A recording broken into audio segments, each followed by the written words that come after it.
If Intel's new Core Ultra 5 225 is trying to sit in that sweet spot between performance and efficiency, then this is where things start getting interesting for everyday desktop users who still want serious headroom without going full flagship.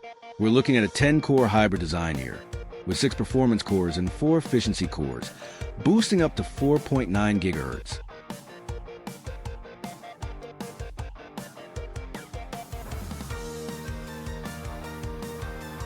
On paper, that already tells you what Intel's going for. Strong single-core speed for gaming and responsive workloads, while still keeping background tasks and multitasking efficient with those E-cores handling the load. And in real-world use, that balance actually matters more than raw core counts.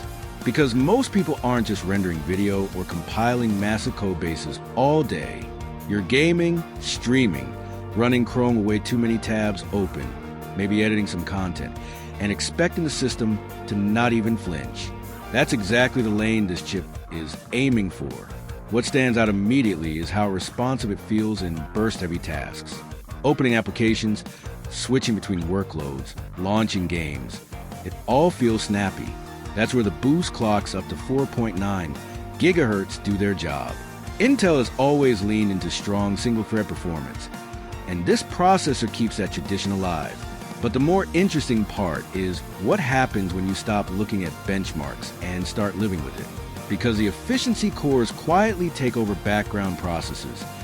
You don't really notice the system slowing down when something heavy is running in the foreground. That separation of workload is what makes modern hybrid CPUs actually feel smart instead of just powerful. In gaming scenarios, paired with a decent GPU, this processor holds its ground really well. Frame pacing is stable, and CPU bottlenecks in most mainstream titles are basically non-issues at 1080p and 1440p. If you're pushing ultra-high refresh rates or competitive settings, you'll still get that consistency you're looking for. Now, thermal behavior is always part of the conversation with modern desktop chips. Under sustained load, this processor does what you'd expect from a mid to high tier Intel chip. It performs, but also depends heavily on cooling. A decent air cooler or a 240mm ZIO isn't overkill here. It's just the right match. When properly cooled, it holds boost clocks reliably without aggressive throttling, which is exactly what you want from a daily driver CPU. Power efficiency is also noticeably improved compared to older generations in the same performance class. The efficiency cores aren't just marketing. They actually reduce unnecessary power draw during lighter workloads, which makes a difference over long usage sessions. Less heat, less noise, more consistency. For productivity, this chip sits in a very comfortable zone. Photo editing, light to medium video editing, multitasking across creative apps. Everything feels smooth without pushing you into the territory of needing a higher tier chip unless your workload is extremely heavy or professional grade.